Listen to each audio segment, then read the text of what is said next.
सिद्धं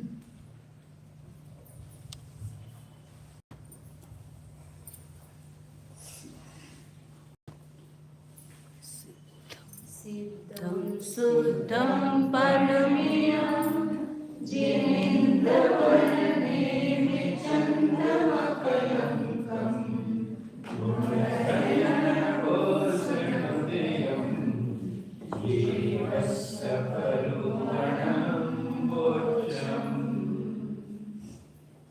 जय बोलो सिद्धांत चक्रवर्ती नेमिचंद्र आचार्य की जय। जय बोलो परम पूज्य चात्र चक्रवर्ती समाधि सम्राट आचार्य शांति सागर जी महाराज की जय। जय बोलो परम पूज्य प्रातः स्मरणीय गुरुदेव समंत भद्र महाराज की जय। जय बोलो परम पूज्य आचार्य प्रवेशनाथ सुंदर सागर जी महाराज की जय। जय बोलो परम पूज्य मम दीक्षा गुरु वात्सल्य सिंधु आचार्य सीएस सागर जी महाराज की जय।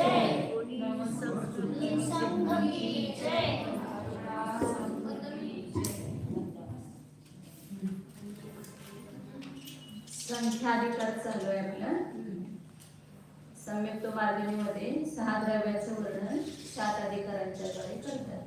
त्या 7 अधिकारामध्ये पहिला नामनिर्देश केला, त्यानंतर उपलक्षण सांगितलं, त्यानंतर स्थिती आणि क्षेत्र हे 4 झाले।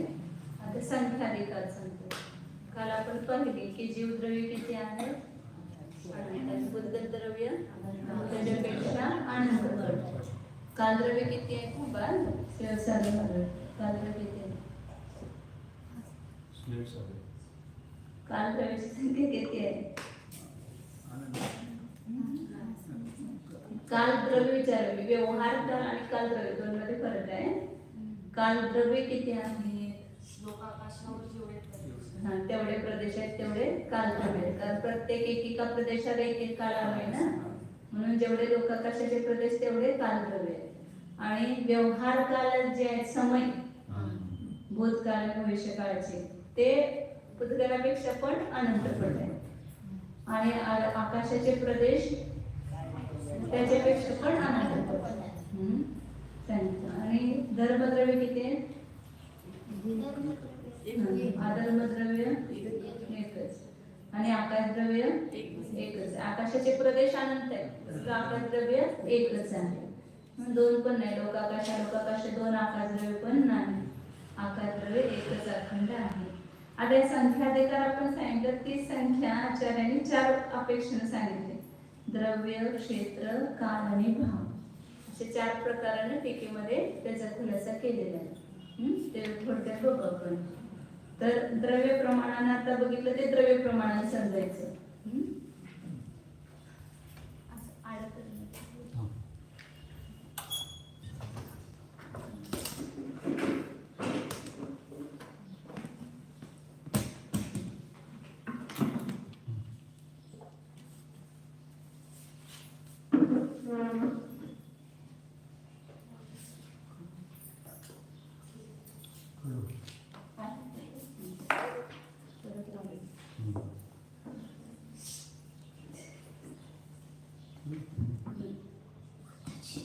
जीवद्रव्य,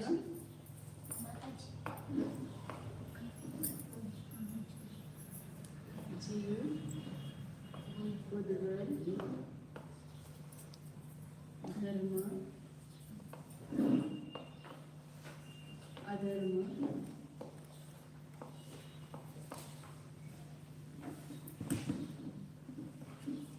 लोकाकाश वेगळं घेतलंय, लोक, काल, निश्चय काल आणि व्यवहार काल असे 2 घेतले, निश्चय काल आणि व्यवहार काल।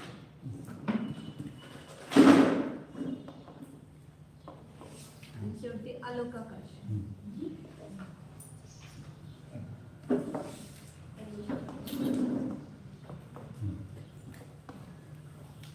या सगळ्यांची संख्या सांगितलं। तर द्रव्य अपेक्षेने आपण बघितलं ते जीवद्रव्य किती आहे? अनंत। त्याची संदृष्टी काय? 16। उद्गल किती आहे? त्याच्यापेक्षा अनंत। धर्मद्रव्य 1, अधर्मद्रव्य 1, लोकाकाश 1, निश्चय कालानु किती आहे? लोक प्रमाण संख्या, व्यवहार काल असा ते सांगितले पुद्गलापेक्षा अनंत पट म्हणजे दोनदा अनंत येणार आणि आलोकाकाशाचे प्रदेश त्याच्यापेक्षा अनंत पट ते तीन वेळेला ख येणार. बरोबर.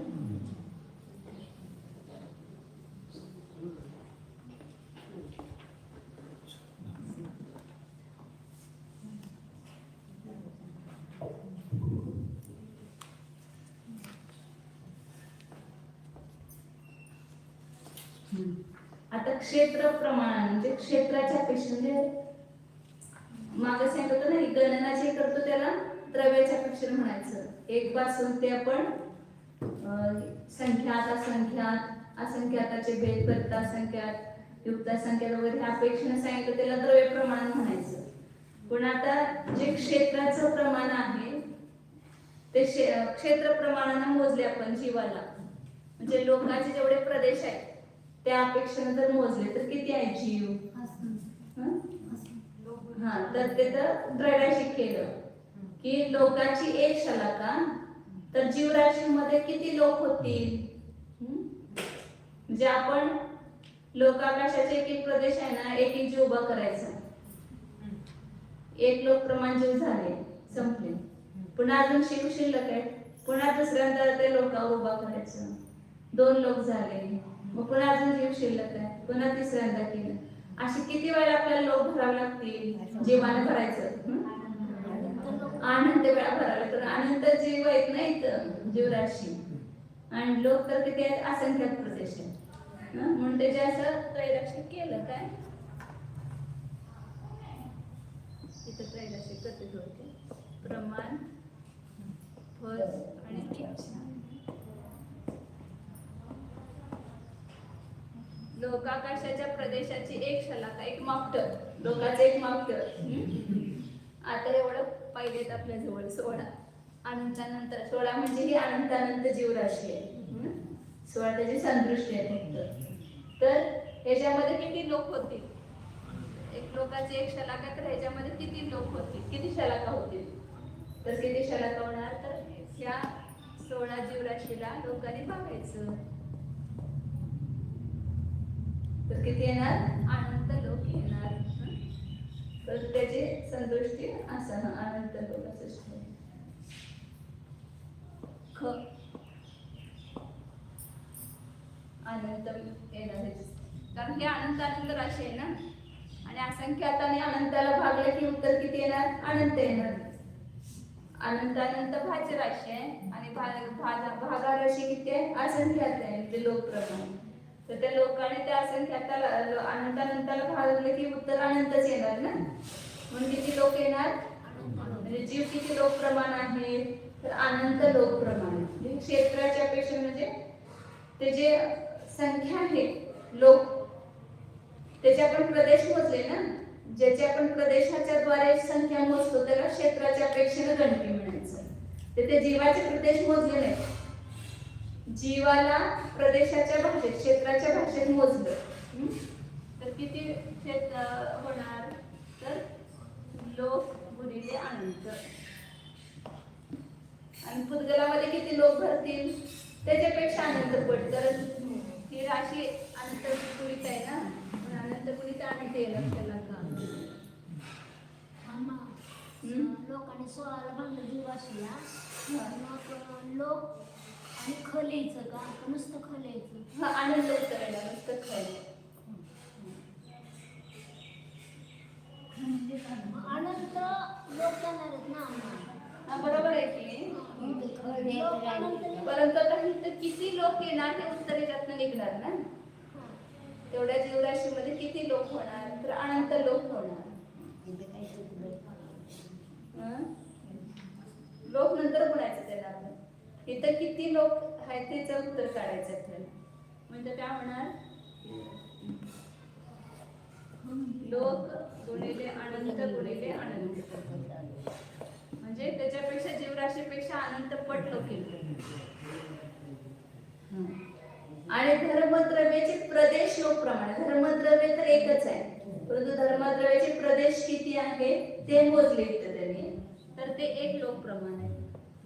अधर्मद्रव्याचे प्रदेश एक लोकप्रमाण, लोकाकाश एक लोकप्रमाण, निश्चय कालानु एक लोकप्रमाण. व्यवहार काळ किती आहे तर पुद्गलापेक्षा पण अनंत पट आहे, म्हणून त्याचे अनंत लोक जास्त येणार पुन्हा. अनंत बोलिले अनंत बोलिले अनंत, आणि ह्याच्यामध्ये अनेक अनंत जास्त येणार. कशामध्ये? अलोकाकाशामध्ये, कारण ते ठरलेलंच आहे. पुद्गला जीवापेक्षा पुद्गलानंत पट आणि पुद्गलापेक्षा व्यवहार काल अनंत पट आणि व्यवहार कालापेक्षा अलोकाकाशाचे प्रदेश अनंत पट, म्हणून तिथं फक्त अनंत गुणित करत जायचं. फक्त एक जीव काढला की ते सगळे निघतात. कशाला किती लिहायचे? 4 येणार.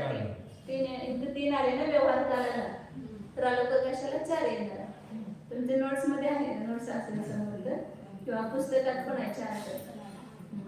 टीकेच्या पुस्तकामध्ये 4. तसं आता अतीत कालाच्या ह्याच्यामध्ये मोजायचं, शलाकेमध्ये तो काळाच्या अपेक्षेने, म्हणजे काल प्रमाणामध्ये जीवाची संख्या मोजायची. अतीत कालाचे समय मोजायचे. तर एक अतीत काल गेला, प्रत्येक अतीत कालाच्या एकेका समोर एक जीव उभा केला, तर पूर्ण अतीत काल तर संपला. जीवराशी संपली का? नाही संपली. तर जीवराशी अजून आहे. मग दुसरा अतीत काल घ्यायचा, तोच अतीत काल पुन्हा फिरसे. तर अशा अतीत कालाचे किती शलाका होतील असं करायचं. एक अतीत कालाची एक शलाका, तर जीवराशीचे किती शलाका होतील? पूर्ण अतीत कालाची एक शलाका मोजली, एक माप केलं त्याला, तर जीवराशीमध्ये किती अतीत काल होतील, असे किती शलाका होतील? तर इथं पण जीवराशीला अतीत काळानं आपण भागलं तर किती येणार? अनंतच येणार. कारण जीव किती आहेत? अतीत काळापेक्षा अनंत पट आहेत ना जीवांची संख्या. इथं ते जीवराशीची किती शलाका म्हटलं की नाही, मग तिथं 16 लिहिलंय का संख्या आणि 6 कुठं नोट्स मध्ये का? 16 कारण की असंख्या काढलेली. हा ते 16 आहे. 16 करून 16 बघितल्या. म्हणून काय होणार त्या ठिकाणी? अतीत काल गुणिले अनंत. काळाच्या पेक्षा जीवांची संख्या अतीत काळापेक्षा, म्हणजे हे सांगायचं प्रयोजन काय? नेमकी तुम्हाला संख्या किती आहे ते लक्षात येईल. म्हणजे लोकांपेक्षा सुद्धा अनंत पट आहे आणि अतीत काळापेक्षा सुद्धा जीवराशी किती आहे? अनंत पट आहे. म्हणजे त्याच्यासाठी असं काळ प्रमाणानं सगळ्या प्रमाणानं काढतात. द्रव्य क्षेत्र काळ भावानं अतीत काळ गुणिले अनंत गुणिले अनंत एक द्रव्य. आणि धर्म आकाश काल किती आहेत?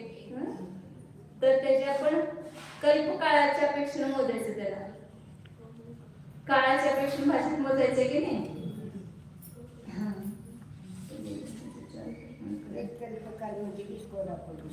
एक कल्पकाळाची एक शलाका केली तर एक कल्पकाळामध्ये 20 कोडाकोडी सागर होतात. मग त्याचं पल्ल्यामध्ये रूपांतर केलं आपण तर किती पल्ले होणार? 200 कोडाकोडी पल्ले. 20 कोडाकोडी सागर, त्याचं पल्ल्यामध्ये रूपांतर केलं तर 10 कोडाकोडीने गुणायचं. म्हणजे 20 कोडाकोडीला 10 कोडाकोडीने गुणलं की 200 कोडाकोडी पल्ले होणार. म्हणजे संख्यात पल्ले झाले. 20 कोडाकोडी सागर, त्याच्यामध्ये एकेका सागरामध्ये पल्ले किती आहे? 10 कोडाकोडी. 20 कोडाकोडी गुणिले 20 कोडाकोडी सागर गुणिले 10 कोडाकोडी पल्ले, म्हणजे 10 कोडाकोडी. तर इथं हे 10 ने हे केले की 200 झाले आणि कोडाकोडी किती वेळा येणार? 4 वेळा येणार. म्हणून संख्यातच पल्ले आहेत ते. त्याला त्याच्यामध्ये रूपांतर केलं संख्यात पल्य व संख्यात. एक कल्पकाळाचं प्रमाण किती मोजलं? संख्यात पल्य. 200 कोडाकोडी पल्ले म्हणजे संख्यात पल्य. संख्यात पल्ल्याची एक शलाका म्हणजे एक कल्पकाळाची एक शलाका. तर एका लोकामध्ये किती शलाका होणार?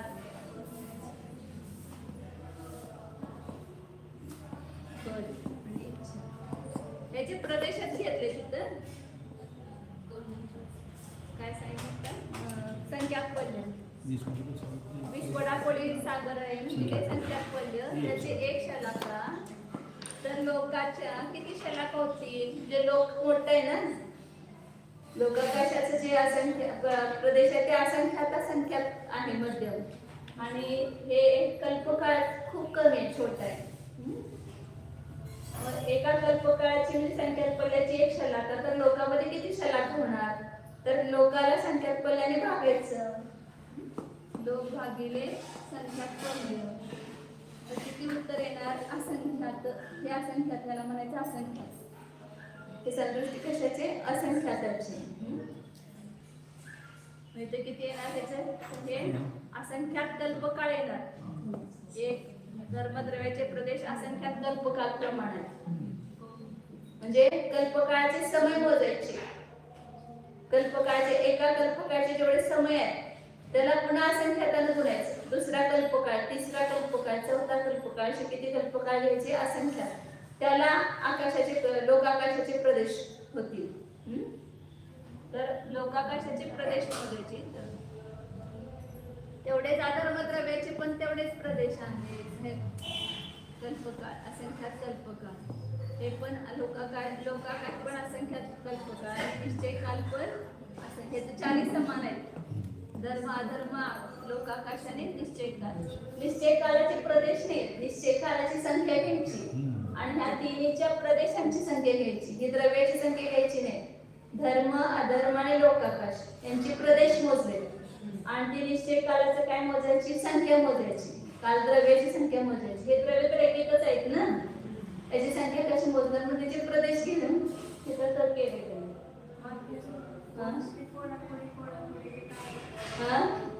एका कल्पकाळाचे पल्य किती होणार एक कल्पकाळ अवसर्पिणी आणि उत्सर्पिणी दोन्ही मिळून काय म्हणतात एक कल्पकाळ आणि एका कल्पकाळात किती ह्याचं आहे तर 20 कोडाकोडी सागराचं आहे 10 कोडाकोडी सागराचं अवसर्पिणी 10 कोडाकोडी सागर उत्सर्पिणी दोन्ही मिळून किती झाले 20 कोडाकोडी सागर आता त्याचं पल्ल्यामध्ये रूपांतर करा तर किती पल्य होणार तर एक सागर बरोबर 10 कोडाकोडी पल्य मग 20 कोडाकोडी सागर बरोबर किती पल्य असं तर असे करणार ना आपण तर 200 कोडाकोडी पल्य 4 वेळा कोडाकोडी 7 चौक 28 शून्य येणार तेवढे 200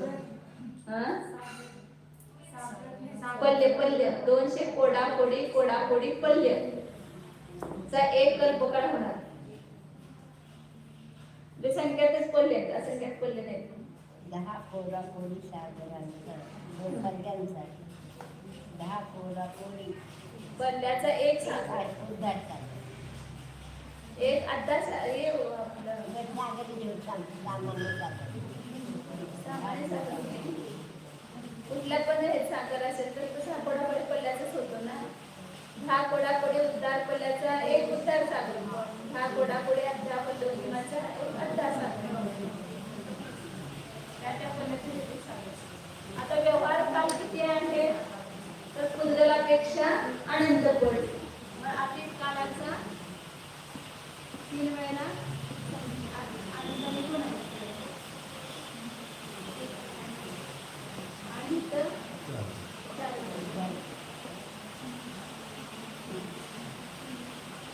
काय गडबड झाली काय झालं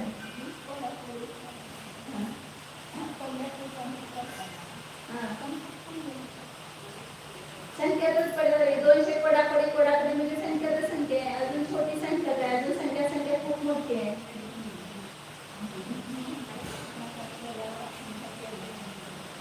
संख्यात कसे संख्यात पडलेच येणार पुढं आता भावाच्या अपेक्षेने मोजतात जीवराशी भाव प्रमाणाने किती जीवद्रव्य आहेत तर भाव प्रमाण म्हणजे काय घ्यायचं अल्वा प्रतिच्छेद ज्ञानाचे अल्वा प्रतिच्छेद केवळ ज्ञानाच्या अल्वा प्रतिच्छेदाने जीवराशीला मोजलं तर किती होतील जीवराशी तिथं उलटे येणार जीवराशीची एक शलाका कारण केवळ ज्ञान सगळ्यात मोठं अनंत आहे ना त्यामुळं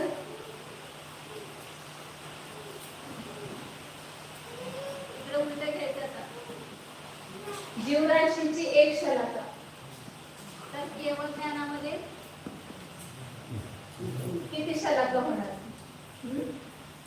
तर केवळ ज्ञान भागिले जीवराशी.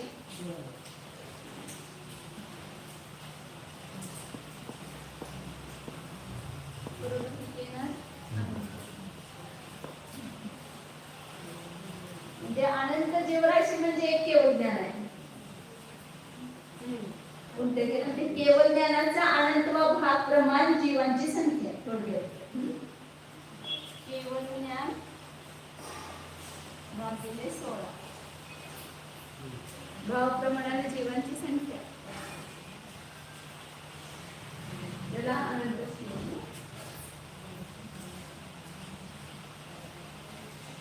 ते 16 लिहायचं. ते केवळ ज्ञानाचा अनंतवा भाग.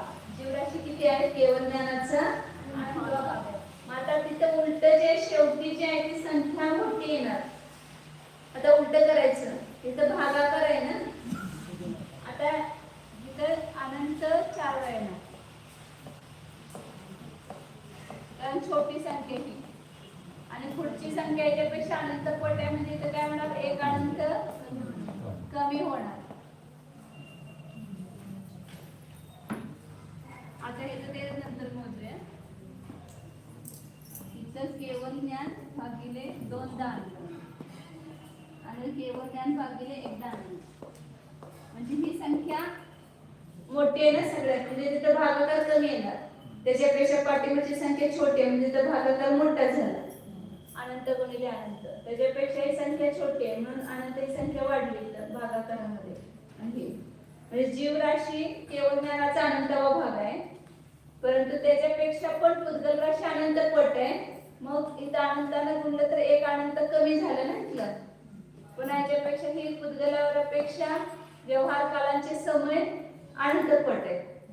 ते पण केवळ ज्ञानाचा अनंतवा भागच, परंतु ह्याच्यापेक्षा अनंत पट म्हणून अनंताचा एक भागाकार कमी झाला. आणि त्याच्यापेक्षा अलोकाशाचे प्रदेश अनंत पट आहे, म्हणून पुन्हा खालचा भागाकार कमी झाला की संख्या मोठी होते. छोटी संख्या दाखवायची असेल तर भागाकार वाढवायचा तिथं, आणि मोठी संख्या असेल तर भागाकार कमी होत जाणार. थोडक्यात अनंतानं गुणित गेलं की आपोआपच एक अनंत कट होत जाणार.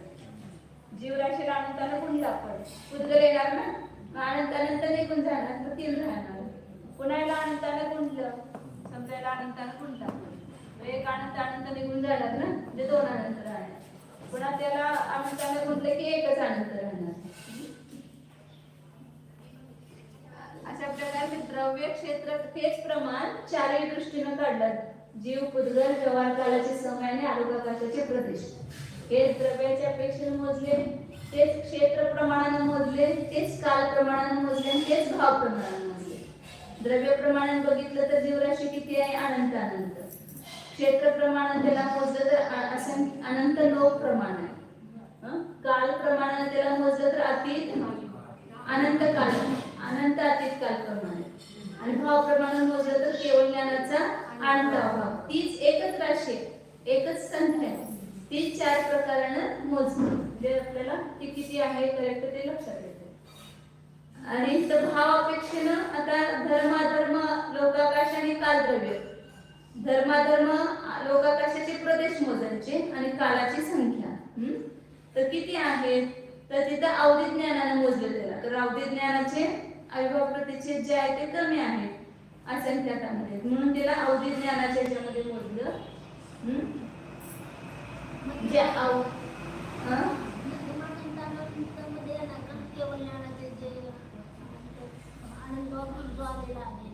मध्यम अनंतानंतच, जीवराशी मध्यम अनंतानंतच आहे ना. तर अवधी ज्ञानाचे अविभाव प्रतिच्छेदाची नाही, हे धर्माधर्म आदर्भ द्रव्याचे जे प्रदेश आहे त्याची एक शलाका केली. आपण घेतलं ना प्रमाण, फल आणि इच्छा.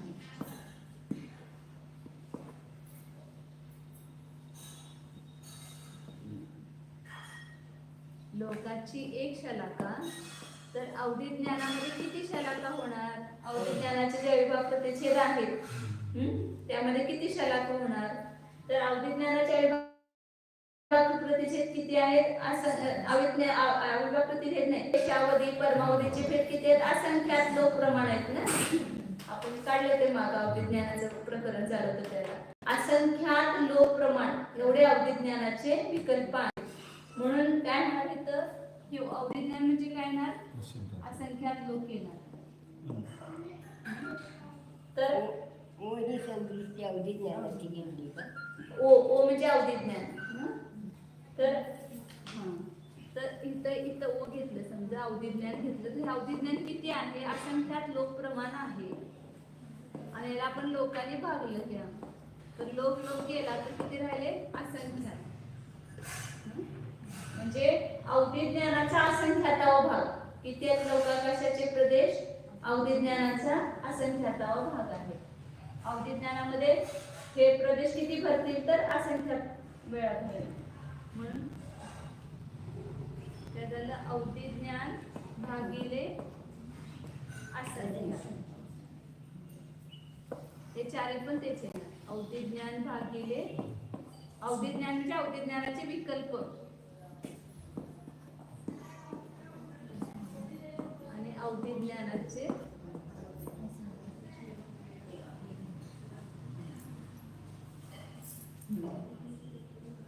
म्हणजे धर्मद्रव्य, अधर्मद्रव्य, कालद्रव्य, लोकाकाशाचे प्रदेश आणि कालद्रव्याची संख्या आपण भाग प्रमाणाने मोजली तर अवधिज्ञानाच्या विकल्पाचे किती भाग प्रमाण आहे? तर अवधिज्ञानाचे विकल्प किती आहेत? असंख्यात लोक प्रमाण आहेत आणि हे लोक प्रमाण प्रदेश आहेत म्हणून ते अवधिज्ञानाचा असंख्यातावा भाग आहे. धर्म अधर्म लोक आणि काल सगळे साडेसात. हे जे प्रदेश तिन्हीचे आणि कालनिष्ठे कालाची संख्या ते समानच आहे. लोकाकाशाचे प्रदेश एवढेच कालांवैतून सांगितलं होतं ना. तर जी संख्या सांगितली 6 द्रव्यांची ती 4 प्रमाणानं सांगितली. आणि इथं 4चं हे लक्षात ठेवायचं की हे जीवराशीचे अनंतपट पुद्गल, पुद्गलाचे अनंतपट व्यवहार काल आणि व्यवहार कालाचे अनंतपट अलोकाकाशाचे प्रदेश आहेत. त्यामुळे लक्षात. आता हे प्रदेश जे आहेत त्याच्या संख्या अधिकार संपला. पुढे कोणता अधिकार आहे? स्वरूप अधिकार. स्वरूप. तर त्याचे स्वरूप म्हणजे त्याचे हे सांगतात, अवस्थान सांगतात. म्हणजे चल आहेत की अचल आहेत हे सांगतात. 592 नंबरची गाथा आहे.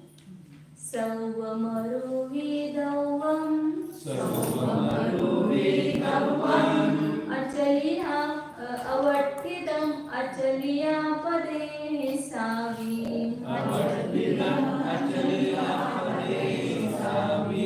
रूपी जीवाचलिया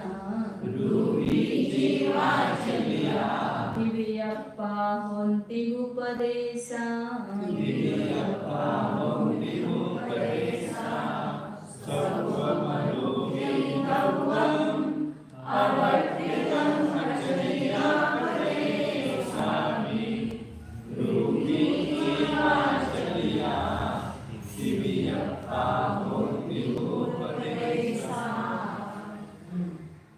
सवम आरोपी दवम अवट्ठिदम. सगळे आरोपी द्रव्य जे आहेत ते कसे आरोपी द्रव्य म्हणजे कोणते येणार? धर्म, अधर्म, आकाश आणि काल. जीव पण आरोपी आहे, त्या पण जीवाचे वेगळं सांगितलंय. तर सर्व आरोपी म्हणजे ह्याच्यामध्ये पण येणार, आपले सिद्ध पण येणार, सिद्ध पण आरोपी आहेत. तर कसे आहेत ते? अवस्थित, जे चलायमान नाही. आणि त्यांचे प्रदेश सुद्धा अचलित आहेत. प्रदेश सुद्धा कसे आहेत? हलनचलन होत नाही प्रदेशांचं पण. कुणाचं? आरोपी द्रव्यांचे म्हणजे मुक्त जीव, धर्म, अधर्म, आकाश आणि काल या सगळ्यांचे प्रदेश कसे आहेत? अवस्थित आहेत. म्हणजे एकाच ठिकाणाहून दुसऱ्या ठिकाणी जात नाहीत. आणि एका ठिकाणी राहून सुद्धा प्रदेश त्यांचे हलनचलन होते का? असे स्पंदन होते का? नाही. तर प्रदेश सुद्धा कसे आहेत? अचलित आहेत. परंतु रूपी जीवा, जीवाचे दोन मागे सांगितले, रूपी आरोपी. तर जे रूपी जीव आहेत ते कसे आहेत? चलिया, चलित आहेत. म्हणजे एका ठिकाणी राहत नाही, हलनचलन करतात. आणि त्यांचे प्रदेश सुद्धा काय तिव्यप्पा होंती उपदेश आणि त्यांचे प्रदेश कसे आहेत 3 प्रकारचे 3 प्रकार सांगते चल अचल आणि चलाचल पुढच्या गात्यामध्ये त्याचा खुलासा करतील जे मुक्त जीवाचे प्रदेश नाही केलं का नाही केलं मुक्त जीव आहे त्याचे प्रदेश जे आहेत ते कसे आहेत आपले 14व्या गुणस्थानामध्ये मुक्त जीव तर सांगितलं अचलितच आहेत म्हणून परंतु रूपी जीव जे आहे ते 14व्या गुणस्थानापर्यंत येणार तर 14व्या गुणस्थानावरती जीव त्यांचे प्रदेश कसे आहेत अचलित आहे जे चलायमान होत नाही त्याच्या योग रहित झालेत ना अयोगी केवली त्याच्यामध्ये प्रदेश काय आहेत अचलित आहेत ज्यात आपले पुढे सांगतात आणि बाकीचे आणि विग्रह गतीमध्ये जीवांचे प्रदेश कसे आहेत चलितच आहेत एका ठिकाणी म्हणजे स्थिर राहत नाही चलच आहे आणि बाकीच्या जीवांचे प्रदेश जे आहेत विग्रह गती सोडली अयोगी जीव सोडली की बाकीच्या सगळ्या जीवांचे प्रदेश 3 प्रकारचे म्हणजे 2 आहेत त्याच्यामध्ये चलित पण आहेत आणि अचलित पण मध्य नाभीच्या ठिकाणचे जे मध्य प्रदेश आहेत ते अचल आहेत 8 प्रदेश बाकीचे सगळे प्रदेश कसे आहेत चलमान आहेत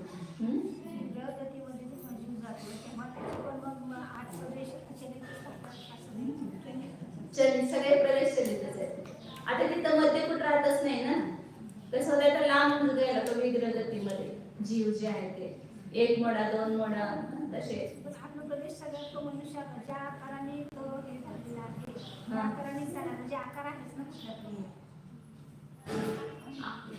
आकार असला तरी सगळे प्रदेश चलितच आहे स्थिर नाही तिथे सगळेच प्रदेश चलित आहेत आणि बाकीच्या जीवांचे प्रदेश 8 प्रदेश मात्र अचलित आहेत आणि बाकीचे सगळे प्रदेश कसे आहेत चलित आहेत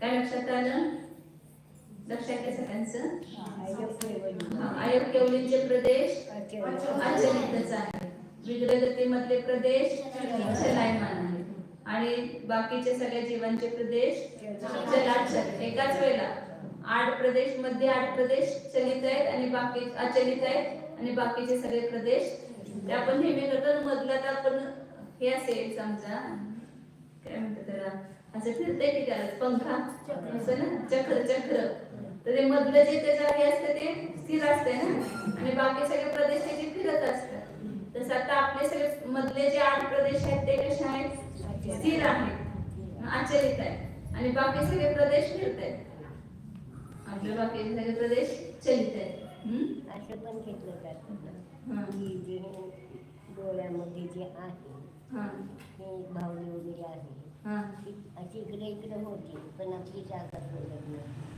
म्हणून त्याला केलं आपल्याला असं म्हटलं जातं मधलेच फक्त घेतलेत 8 प्रदेश नाही ते तर नक्की झालं मधले 8 प्रदेश थोडेच अचलित आहेत बाकी सगळे चलितच आहेत ते मान्य झालं उदाहरण म्हणायचं आहे तुम्हाला परंतु दृष्टांत सांगायला का तरी वाचलं होतं की डोळ्यामध्ये जे प्रदेश आहे ते चल आणि अचल आहेत म्हणजे डोळ्याची भावली आहे किंवा तो कावळा आहे त्याचा एकच अगदी भावली इकडे ते तर पुद्गलाचे प्रदेश आहेत ना हे जे दिसतात ते पुद्गलाचे प्रदेश आहेत जीवाचे प्रदेश काही आपल्याला दिसतच नाहीत म्हणून अमूर्तिक आहे त्यामुळे ते हे जे प्रदेश आहे तिथले भावलीचे त्याला पुद्गलाचे प्रदेश म्हणायचे भावलीचे प्रदेश पुद्गलाचेच की आता जीवाचे प्रदेश अमूर्तिक आपल्याला लक्षात येते का फिरतायत तरी सुद्धा आपल्याला असं काही जाणीव येतच नाही ना अमूर्तिकच प्रदेश असल्यामुळं ते चलायमान असलं तरी आपल्याला लक्षात येत नाही परंतु आता योग सुरू आहे ना आपला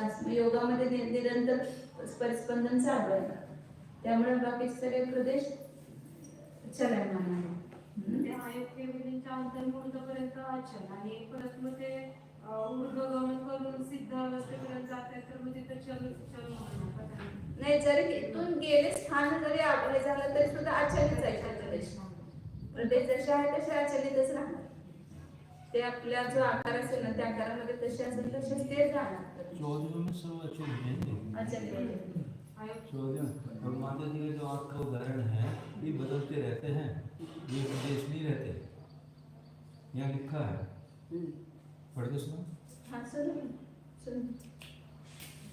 वो तो बदलेंगे ना प्रथम समय में जो आत्म प्रदेश इस परिश्रम से जैसे हो ले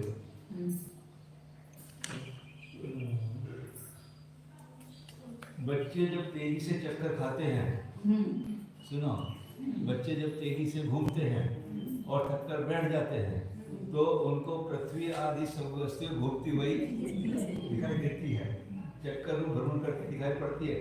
इस परिश्रम से उनकी चक्षु के अंतरंग निवृत्ति रूप आत्म प्रदेश इतनी तेजी से भ्रमण करते हैं, यानी वही प्रदेश नहीं रहते, वो प्रदेश तेजी से भ्रमण करते हैं।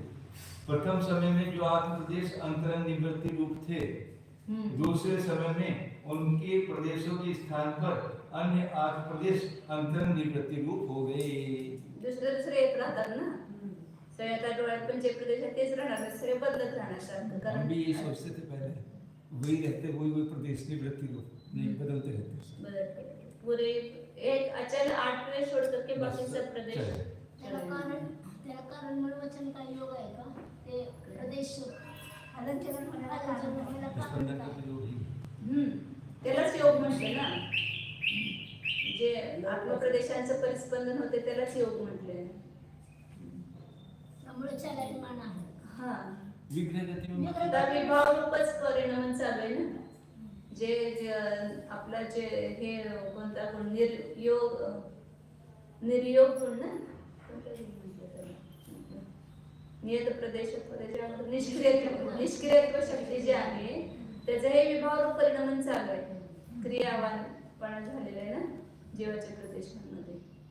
महाराष्ट्रामध्ये काय आहे निष्क्रिय योग आहेच ना तिथं, म्हणून त्यांचे पण प्रदेश सगळे चलायमान चलाचल दोन्ही आहेत त्यांचे पण प्रदेश. हम ये विग्रह गति में 8 प्रदेश तो चल रहेंगे मध्य के, बाकी सब अचल नहीं, सब चलायमान, वो भी 8 सभी चलित, वो भी सभी चलित है, ऐसे बोला ना, 3 प्रकारे बोला ना. हाँ विग्रह गति में सब चलित हैं और केवली में अचलित है, अयोकेवली में, और बाकी सब जीवों के 8 प्रदेश अचलित है, बाकी सब चलित है. हाँ, विग्रहगतो चलिताः, अयोकेवली ने अचलिताः, चलित, अचलित और चलाचलित, ऐसे 3 प्रकार करेंगे. रूपी जीव जो है वो चलित है और उनके 3 भेद हैं, उनके प्रदेशों के 3 भेद हैं, 3 प्रकार हैं. तो विग्रह गति में चलित है, अयोकेवली में अचलित है, टीका में है इसमें. हाँ, और शेष जीवों के 8 प्रदेश अचलित और बाकी शेष चलित है. ऐसे हमेशा लगाते हैं, उसमें क्या दिया है कि नहीं अपने कुछ. विग्रह गति में हम ये सोचते हैं कि 8 मध्य प्रदेश तो ये अचली ही होते हैं, ये कभी चलित नहीं होते, तो विग्रह गति में ये चलित कैसे होंगे? हाँ, वो उसमें क्या वो क्योंकि जो जीव जा रहा है, मुझे ऐसा थोड़ा सा ख्याल ऐसा आ रहा है कि जब मारवांती समुद्र में आत्म प्रदेश फैले हुए हैं, 3 मोड़े रूप से 2 मोड़े रूप से वो फैले हुए मारवांती समुद्र में, तो वैसे स्थित है. फिर वो आत्म प्रदेश जो है उसका कोई मध्य रहा नहीं ना, वो सब फैल गए आत्म प्रदेश, तो वहाँ मध्य का रहा. अब जो 8 जो थे वो भी चल के धरा जाएंगे. हाँ इसे चलाए मानते हैं. हाँ, चला, तो इसलिए वो अच्छा चलती हो रहे हैं सब. यहाँ से वहाँ तक जा रहे हैं हाँ वो जीव. हाँ इस अपेक्षा से उनकी 8 प्रदेश, जो अचल 8 प्रदेश हैं, उनको भी चलता है. मतलब मध्य रहा नहीं वहाँ पर, ऐसा नहीं रहा कहने कि जो कितने राज्य लंबे हो गए ना आत्म प्रदेश, मतलब फैले हुए मध्य तक. केवली समुद्र करताना लोक प्रमाण पसरलीकडे हाँ. सगळ्या ते 8 प्रदेश आहेत ते पण ते बरोबर येतात ना, आचरितच राहतात त्यावेळेला. ते बरोबर मेरुच्या मध्यचे 8 प्रदेश आहेत, तिथंच ते जीवाचे 8 प्रदेश राहतात आणि ते आचरितच राहतात.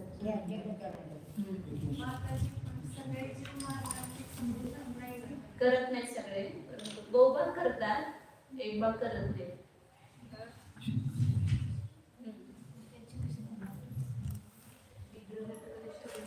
सब इथं प्रश्न केलाय, सब जीवों के 8 मध्य प्रदेश सर्वदा स्थिर ही क्यों रहते हैं?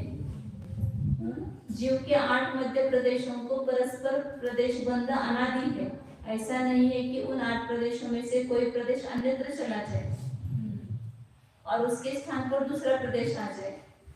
अनादिकाल से उन्हीं 8 मध्य प्रदेशों का परस्पर प्रदेश बंध चला आ रहा है और अनंत काल तक चला जाएगा। तब वे 8 मध्य के प्रदेश सदा स्थिर रहते हैं। मरण समय दूसरे शरीर को धारण करने के काल में जीव पूर्व स्थान को छोड़कर अन्य स्थान में जन्म लेता है, तब तो ये 8 मध्य के प्रदेश अस्तित्व होते होंगे? नहीं, क्योंकि विग्रह गति में अर्थात भवांतर गमन काल में 8 मध्य प्रदेश स्थित ही रहते हैं, अन्य सर्व प्रदेश अस्थित रहते हैं। हे ते धवलाच्या अपेक्षेनं म्हणजे घेतलं असेल। मी म्हणलं ना टीकाकारांचे पुष्कळ अशा गोष्टी आहेत की जे धवलाचं वाचन नसल्यामुळे त्यांचे असे हे आहे। म्हणजे तिथं पण त्यांनी 8 प्रदेश स्थिरच घेतले। हा, ते कधीच अनादिकाळापासून स्थिर आहेत 8 प्रदेश मध्ये जे आहेत जीवाचे, कारण जीव आहे ना लोकाकाश प्रमाण घनरूप संख्या आहे आणि त्याला घनरूप संख्याच्या मध्ये 8 येतोय काय, आणि ते एक स्थिर असल्याचे बाकीचे फिरणार कसे? मग त्याला घेऊनच ते फिरतात ना अचल राहून। ते आपण घेतलेलं त्याच्यामध्ये मग तिथं आपल्याला टिप्पणी द्यावं लागेल टीकेमध्ये असं। जीव प्रदेशों में से 8 मध्य प्रदेश के प्रदेश सदा निरुपवाद रूप से सब जीवों में स्थित ही रहते हैं। आयुर्वेद और सिद्धों के सभी प्रदेश अचल हैं। इन्होंने 3 क्रियाप लिखा है ना, तो 3 प्रकार क्या किया है? इसके रूपी जीव द्रव्य चल हर इसके प्रदेश 3 प्रकार के होते हैं। संसारी जो रूपी और मुक्त जीव रूपी, उद्गत द्रव्य रूपी है, अदर मुक्त जीव इन अवस्थित जीव रूपी जीवात्मा संसारी जीव के प्रदेशों की 3 अवस्थाएं हैं। 8 मध्य के प्रदेशों के अतिरिक्त अन्य सर्व प्रदेश चलित होते हैं या वे सर्व प्रदेश अचलित होते हैं, या उनमें से कुछ चलित होते हैं कुछ अचलित होते हैं, उनमें भी ऐसा लिया है। इस प्रकार संसार जीव प्रदेशों की चल अचल चलाचल ये 3 अवस्थाएं होती हैं। ऐसा लिया है उन्होंने कि इनमें आयोगी में अचल अचल और सब ऐसा नहीं लिया। इन्होंने संसार जीव के प्रदेशों के 3 ऐसे लिए। हाँ, उसको आगे तो लिया है ये जो छोटे आयोग केवल और सिद्धों के सभी प्रदेश अचल स्थित है, ऐसा लिया है। और व्यायाम दुख परिताप आदि के काल में उक्त 8 मध्य प्रदेशों को छोड़कर शेष प्रदेश अचलित अस्थित ही होते हैं और शेष प्राणियों के प्रदेश स्थित भी और अस्थित भी, ऐसा लिया। आता ह्याच्यात त्याने घेतलं ते चांगलं। हे एक कुठलं हे राजवार्तिक 5वा अध्याय आणि 8वा सूत्र आणि 16वा वार्तिक असं आहे। 3 प्रकार घेतले त्याने।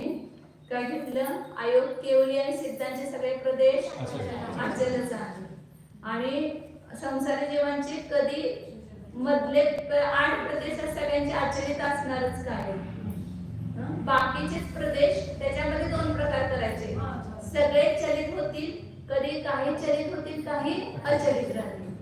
तर विश्रांती वगैरे करायला वगैरे त्याला सगळे चलित होणार नाही, काही चलित असणार काही अचलित असणार, आणि व्यायाम वगैरे करत असताना सगळे चलित होणार म्हणजे मधले 8 प्रदेश सोडून असं घेतले ते। इथं पुन्हा ते प्रश्न केले।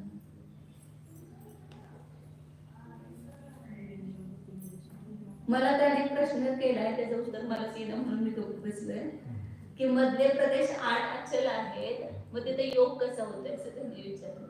त्याचं पण आहे ते मी वाचलंय की मला लक्षात येईल आता। योग का योग रसद नाही, कारण सगळ्या प्रदेशांचं मिळूनच योग म्हटलेलं आहे ना, काय तेवढ्या प्रदेशांचा योग वेगळा असं नसते। एक योग परिणाम जो आहे तो सगळ्या प्रदेशांचा मिळूनच होतोय ना। जरी भले ते स्थिर असले तरी सुद्धा त्याच्यामध्ये योग शक्य आहे। त्या अपेक्षेने त्यांना केलं म्हटलं, पण आपली जागा शोधत नाही ना। विग्रहगती आलं नाही कुठेतरी असते शंकराचं मला म्हणजे धवलामध्येच कुठं वाचल्यासारखं वाटतंय। हे जेवढे धवलातले जे प्रकरण आहेत ना सगळे हे उतरून घेतले जीवकांमध्ये।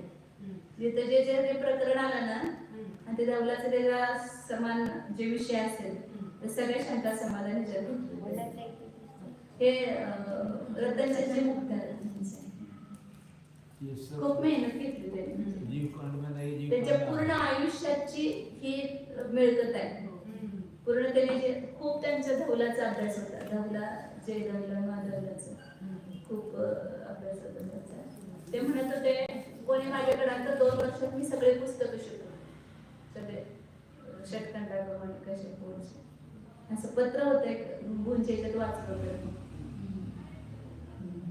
नाही म्हणजे आता विग्रहगतीमध्ये सगळे चल असं घ्यायचंच हा? नाही. विग्रहगतीमुळे सगळे चल घ्यायचा किंवा कहाता वो नाही देणार. नाही घ्यायचे ते इथं हे टीकाकारांनी लिहिले, परंतु तिथं ह्याच्यामध्ये धौला किंवा ह्याच्यामध्ये जे आहे त्यांचं त्यापेक्षेनं कसे घेतले त्यांनी और संभव में अचल हा. और संसारी जीव में सगळे प्रदेश कधी चलित असतच नाही. सगळे प्रदेश कधी चलित नाही. चलाचल. हा, एक अचल घेतले त्यांनी. एक मधले 8 प्रदेश अचल आणि बाकी सगळे चलित. आणि तिसरा प्रकार घेतला मधले 8 पण अचल आणि बाकीच्या प्रदेशामध्ये पण चलाचल, काय चल आणि काय अचल असं. म्हणजे बाकीच्या प्रदेशामध्येच राहायचं तिथं सगळे अचल, सगळे चल आणि चलाचल. मधले 8 प्रदेश तर सगळीकडे अचल राहणारच. म्हणजे आता विग्रह गतीमध्ये आपण घेतलं तर तिथं चल म्हणण्याचा अपेक्षा असं होईल का की इथं मरण झालं, इथं उत्पन्न होताना ते चल स्थान सोडलं म्हणून, स्थान सोडलं. आणि तिथून जाताना ते पण त्याच्याबरोबर गेले म्हणून त्या अपेक्षेने त्याने त्यांना सगळे चलित असं घेतलं. मग कसं घेणार? नहीं ऐसे नहीं नहीं नहीं ऐसा उन्होंने ऐसा विचार किया ऐसा पता नहीं है। ये धौला उनके पास नहीं थी। हाँ। जो टीका करे ना वो धौला हाँ, पढ़ी ऐसा नहीं उन्होंने है विचार टीका, कर सकते हैं। तो ऐसा उन्होंने विचार किया होगा कि सभी प्रदेश जा रहे हैं, जा रहे तो वो भी सब चलोगे। चलित होंगे। नहीं, तो यहाँ पर जो विग्रह गति में भी है पूर्व शरीर के आकार से वो जीव जा रहा है हाँ और पूर्व आकार जो आत्म प्रदेश होगा था उसके मध्य प्रदेश वहाँ भी अचल है हाँ और सब जा रहे हैं, बाकी चल रहा है और चला चल तो उस शरीर में शरीर की अपेक्षा से देखेंगे तो 8 प्रदेश अचल ही है, हाँ लेकिन संपूर्ण शरीर यहाँ से यहाँ तक जा रहा है हाँ ना। हाँ शरीर में जा रहे हैं, आत्मा जा रहे हैं, उसकी आत्मा जा उसकी रहे अपेक्षा हैं। यहाँ नहीं है। उनको मध्य प्रदेश में आत्मा प्रदेशी जा रहे हैं ना, शरीर तो एक बार पड़ा रहता है, शरीर थोड़ी जाता है, आत्मा प्रदेशी जाते हैं ना। वो अपेक्षा नहीं ली है, वो मध्य त्यांनी प्रदेश घेतलं ना अनादि अनंत मधले 8 प्रदेश अचलच राहतात. अपनी जगह नहीं छोड़ते। वो उन प्रदेशों में जितने असंख्यात प्रदेश है उनके मध्य में 8 प्रदेश तसं होते बंद हैं। केलं, वेळ झाले. एक राहिलं होतं तर पुद्गल द्रव्याचं करो, तेवढं. करो। टाइम अरे कोई बात आपके लिए सब टाइम पुद्गल द्रव्याचे राहिले तेवढं ते सांगते. त्याचे पण आता 593 नंबरची घटना आहे.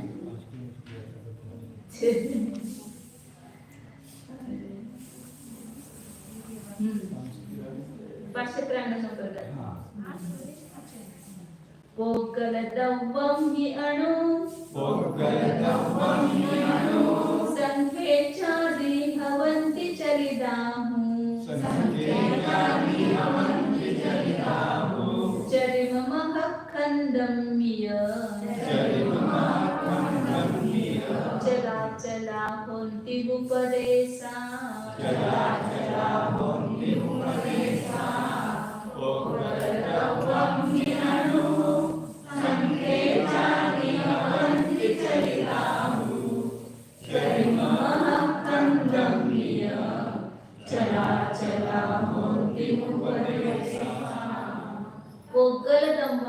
उद्गल द्रव्यामध्ये अणु आणि संख्येच्या आधी हवंती चलिताहु द्व्यनुकादी संख्यात असंख्यात आणि अनंत अनुस्कंद जे आहेत ते कसे आहेत चलितच आहेत. उद्गल द्रव्य परमाणु म्हणजे कुठं पण एकदा स्थिर राहतच नाही का उद्गल परमाणु. हा सारखं चालत राहते चलितच आहे म्हणायला लागलेत ना. उद्गल द्रव्य म्हणजे उद्गल द्रव्यामध्ये अणु आणि संख्यात आधी जे स्कंद आहेत द्व्यणुक त्रिणुक चतुर्णुक चतुर्णुक वगैरे असे काही याच्यापर्यंतचे स्कंद जे आहेत ते सगळे चलितच आहेत. आणि चरिममः खंडम ही चलाचला होती उपदेश आणि अंतिम महास्कंदामध्ये जे परमाणु आहेत ते दोन्ही प्रकार आहेत चल आणि अचल. कारण का अंतिम महास्कंद आहे तो पूर्ण लोकाकाश जेवढ्या तेवढा एक पूर्ण महास्कंद आहे ना. तर काय तर जसे आता विमान वगैरे आहे तिथला जो महास्कंदाचे प्रदेश आहेत ते मग समजा स्थिरच असणार. बाकीच्या ह्याच्यामध्ये जे आहेत ते चलमान असणार. असे एक पूर्ण महास्कंद म्हणजे सगळे विमान खालचे हे सगळे पृथ्वी हे सगळं मिळून एक महास्कंद आहे.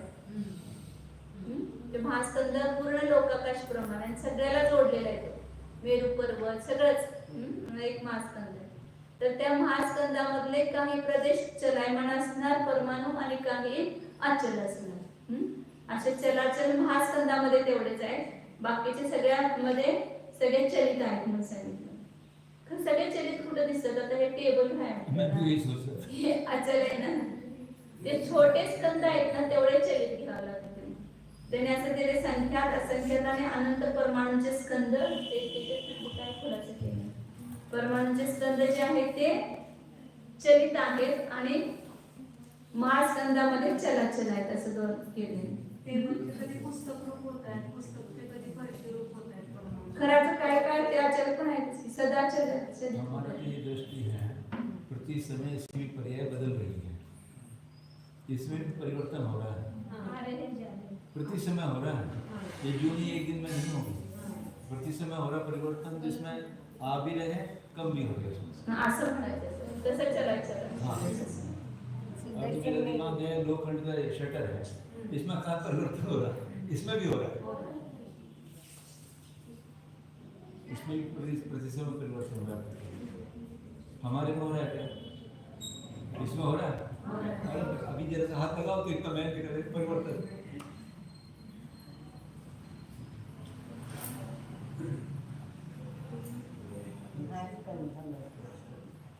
महास्कंद है. हाँ. उसके चल और अचल करें. हाँ. तो अचल प्रदेश कहाँ होंगे? सुदर्शन मेरु के जो 8 प्रदेश. सुदर्शन मेरु महास्कंद के अंदर का एक अवयव है. हाँ. तो वहाँ के जो प्रदेश है हाँ उसके वो नीचे. अचल है. हाँ. और बाकी के महास्कंद के जो प्रदेश है वो चल है. ऐसा लेंगे क्या?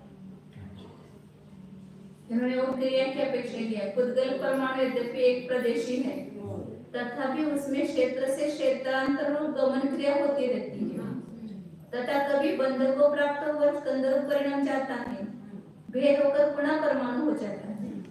इस प्रकार पुद्गल परमाणु सक्रिय है.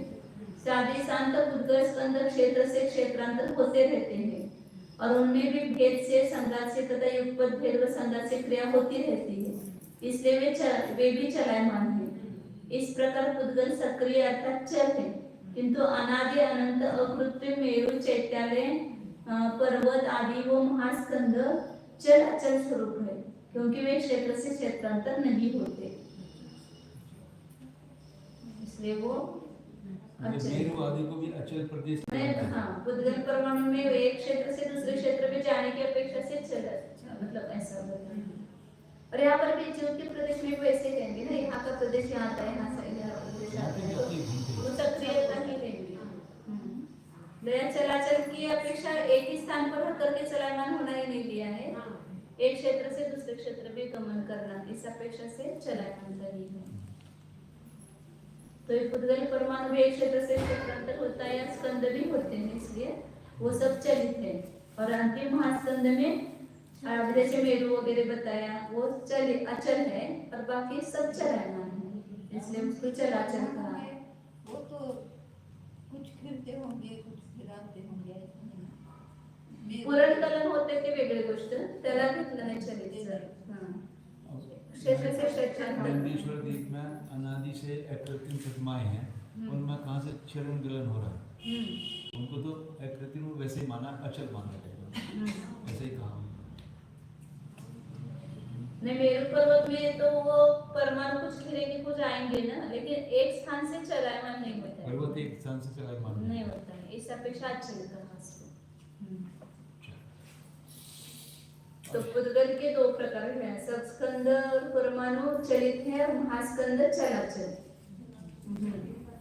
मैंने महास्कंद में पूरे लोक प्रमाण एक महास्कंद है उसमें उस कुछ ऐसे हाँ अचलित है जैसे वेद पर्वत वगैरे मेवाड़ वगैरे और बाकी चले थे महास्कंदामध्ये मेरू आणि सगळे तुझे महास्कंद म्हणजे तिन्ही लोकांचा एक म्हणून जो स्कंद आहे तो महास्कंद आहे.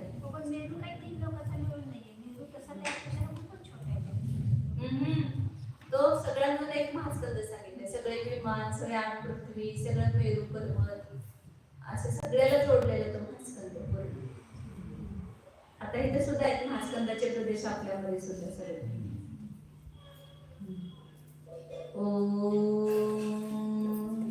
जाना हा मी शुद्ध चैतन्यमय जीवच आहे.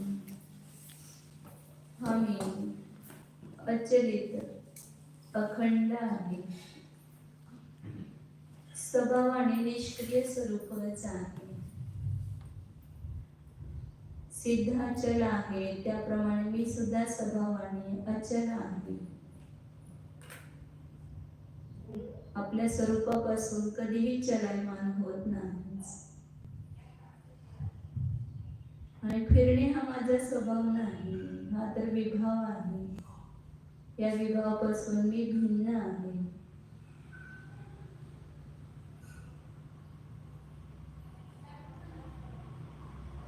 हा मी निष्क्रियत्व शक्तीने संपन्न आहे. ही निष्क्रियत्व शक्ती सिद्ध अवस्थेमध्ये प्रकट होते.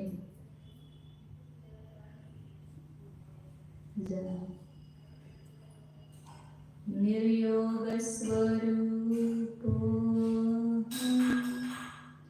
निष्क्रियत्व शक्ती संपन्न स्वरूपो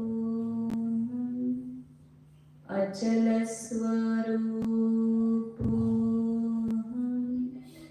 शुद्धो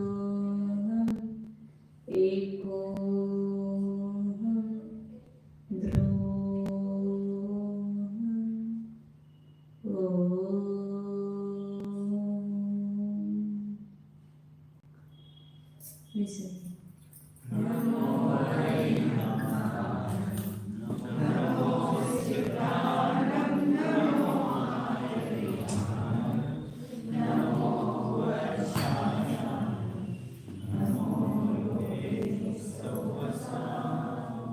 भूतकाळाच्या 23 वर्णांचं वर्णन उद्यापासून चालू होणार आहे. मध्ये कोणी काय करू नका, तर मग कळत नाही. उद्या नाही आलं की परवा दिवशी काय समजणारच नाही.